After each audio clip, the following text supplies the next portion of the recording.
नमस्कार दोस्तों, चलिए जानते हैं उत्तर प्रदेश की फटाफट 50 बड़ी खबरों को सिर्फ 10 मिनट में। लेकिन उससे पहले आप यह वीडियो उत्तर प्रदेश के किस जिले से देख रहे हैं हमें कमेंट में जरूर बताएं, ताकि हम आपके हर जिले की सरकारी योजना या लाभ हानि के बारे में आपको पहले अपडेट करते रहें। इसके लिए आप इस चैनल को सब्सक्राइब कर लें। मुख्यमंत्री योगी आदित्यनाथ के नेतृत्व में प्रदेश भर में चल रहे मिशन शक्ति 5.0 के तहत अंतर्राष्ट्रीय बालिका सप्ताह की शुरुआत ड्राइविंग माई ड्रीम्स कार्यक्रम के साथ हुई। उत्तर प्रदेश सरकार ने शुक्रवार को घोषणा की कि वित्तीय वर्ष 2025 से 26 के लिए प्रोजेक्ट प्रवीण के तहत राज्य भर के सरकारी माध्यमिक विद्यालयों में कौशल प्रशिक्षण शुरू किया जाएगा। सीएम योगी आदित्यनाथ प्रदेश को $1 ट्रिलियन की इकोनॉमी बनाने की दिशा में लगातार आवश्यक कदम उठा रहे हैं। इसी के तहत सीएम योगी प्रदेश के युवाओं को आत्मनिर्भर बनाने एवं स्वरोजगार के अवसर उपलब्ध कराने के लिए विभिन्न योजनाएं संचालित कर रहे हैं। मुख्यमंत्री युवा उद्यमी अभियान योजना के तहत चालू वित्तीय वर्ष में 2,55,000 युवाओं ने आवेदन किया है। इनमें से 63,009 युवाओं को ऋण वितरित किया जा चुका है। सरकार ने योजना के तहत चालू वित्तीय वर्ष में 1.5 लाख युवाओं को ऋण वितरित करने का लक्ष्य एमएसएमई विभाग को दिया है। गांव में जांच के लिए पहुंचे आईएएस अधिकारी, बंद स्कूल से सुनाई दी रोने की आवाज। जाकर देखा तो रह गए हैरान। नॉन गवर्नमेंटल एडेड कॉलेज में असिस्टेंट प्रोफेसर विज्ञापन संख्या 51 के 910 पदों के लिए 16 और 17 अप्रैल को आयोजित परीक्षा को निरस्त करने की मांग ने जोर पकड़ लिया है। शुक्रवार को अभ्यर्थियों ने उत्तर प्रदेश शिक्षा सेवा चयन आयोग के उप सचिव विकास सिंह और के गिरी को ज्ञापन सौंपा।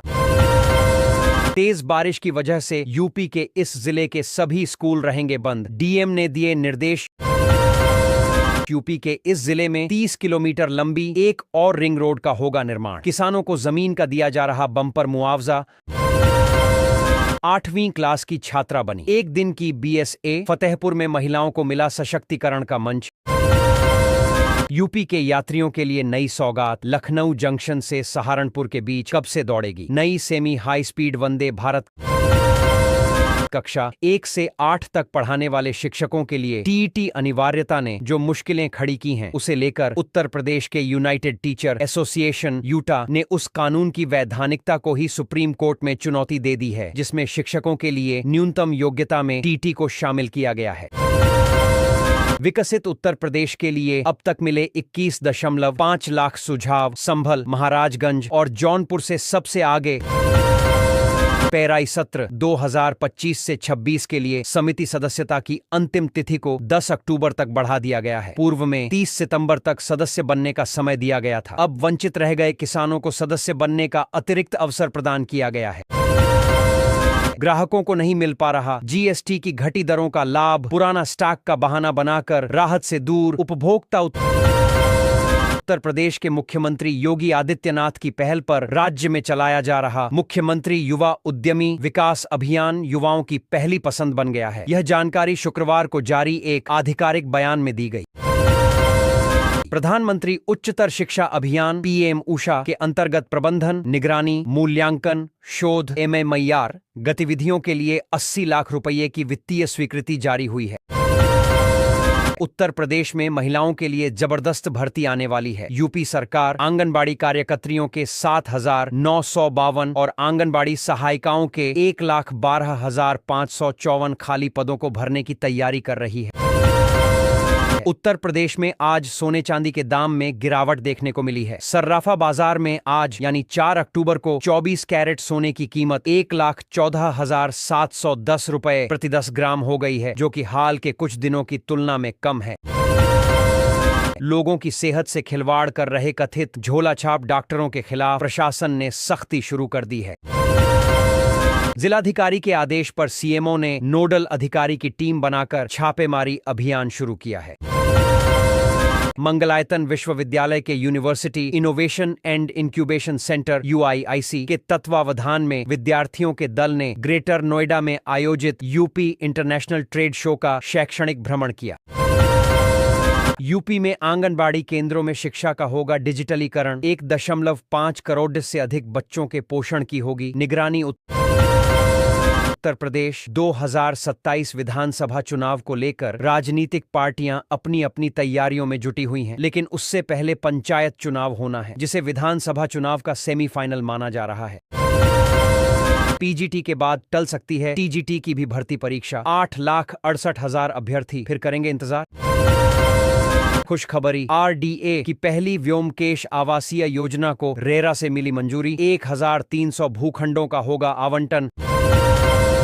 बिजली की दर न बढ़ाने के लिए उत्तर प्रदेश राज्य विद्युत उपभोक्ता परिषद ने नियामक आयोग में प्रस्ताव दाखिल किया है। परिषद ने दावा किया है कि पावर कारपोरेशन बिजली का निजीकरण कराने के लिए जानबूझकर घाटे वाले आंकड़े पेश कर रहा है। प्रदेश के सहायता प्राप्त माध्यमिक विद्यालयों एडेड में ऑफलाइन आवेदन करने वाले शिक्षकों का इस सत्र में तबादला नहीं होगा। शिक्षा विभाग ने आश्वासन दिया है कि उनके विद्यालयों से जारी किए गए एनओसी अनापत्ति प्रमाण पत्र अगले स्थानांतरण सत्र तक मान्य रहेंगे। मिशन शक्ति अभियान के तहत सेंट्रल बार एसोसिएशन के महासचिव अवधेश सिंह तोमर की बेटी एहसास को 1 दिन का एएसपी बनाया गया। उन्होंने फरियादियों की समस्याओं को सुनकर निस्तारण कराया। उत्तर प्रदेश अधीनस्थ सेवा चयन आयोग ने विभिन्न भर्तियों से जुड़े अभ्यर्थियों को शैक्षणिक प्रमाण पत्रों के सत्यापन के लिए 30 अक्टूबर को बुलाया है। आयोग ने बताया कि राजस्व लेखपाल भर्ती के कुल 8,085 रिक्त पदों के सापेक्ष 7,897 अभ्यर्थियों का अंतिम चयन परिणाम वर्ष 2023 में जारी किया गया था। राजा महेंद्र प्रताप सिंह विश्वविद्यालय प्रशासनिक ब्लॉक का माहौल शुक्रवार को अचानक गर्मा गया, जब बीबीए के अभिषेक कुमार के नेतृत्व में 15 से 20 छात्र दोपहर 12 बजे मुख्य गेट पर धरने पर बैठ गए। यूपी के इन 2,300 शिक्षकों को मिलेगा दिवाली गिफ्ट। बकाया सैलरी देने की तैयारी कर रही सरकार। उत्तर प्रदेश की राज्यपाल आनंदीबेन पटेल ने शुक्रवार को महात्मा गांधी और गोस्वामी तुलसीदास की विचारधाराओं को भारतीय समाज की आत्मा बताया। जारी हो गया सहायक वन संरक्षक और क्षेत्रीय वन अधिकारी परीक्षा के लिए प्रवेश पत्र। बैंकों में खाता खोलने से पहले आधार का सत्यापन होता है, लेकिन लाखों रुपए के वाहन खरीदने या बेचने वालों के आधार नंबर की जांच का कोई प्रबंध नहीं है। आधार सत्यापन न होने से जालसाजी की घटनाओं की शुरुआत उन देवानंद से करें जो ओम प्रकाश बनकर 30 अगस्त को बाइक बेचने ट्रांसपोर्ट नगर आरटीओ कार्यालय पहुंचे थे, या उन संतोष वर्मा का उल्लेख करें जिन्होंने लर्निंग डीएल बनाने के लिए फर्जी तरीके से आधार कार्ड की फोटो से वीडियो बना लिया।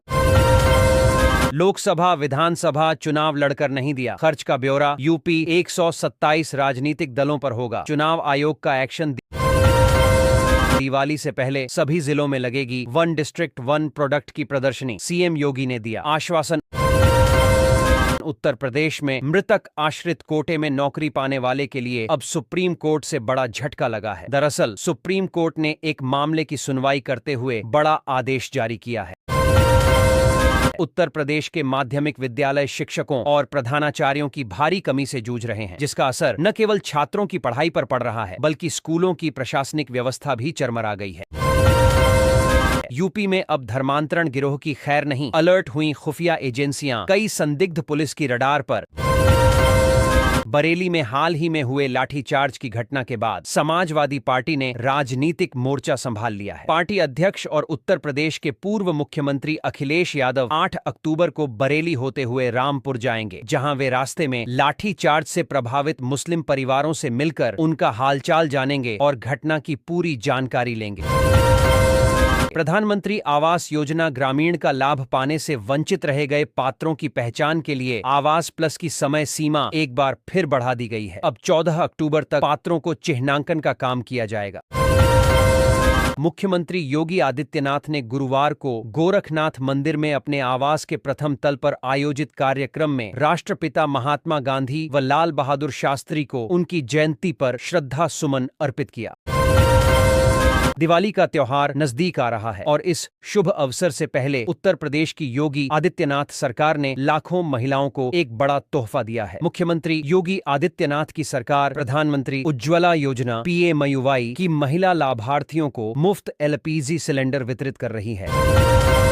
लखनऊ में बुक कराइए अपना घर। LDA ने लॉन्च की अटल नगर और सरदार वल्लभ भाई पटेल योजना। ऐसे करे रजिस्ट्रेशन।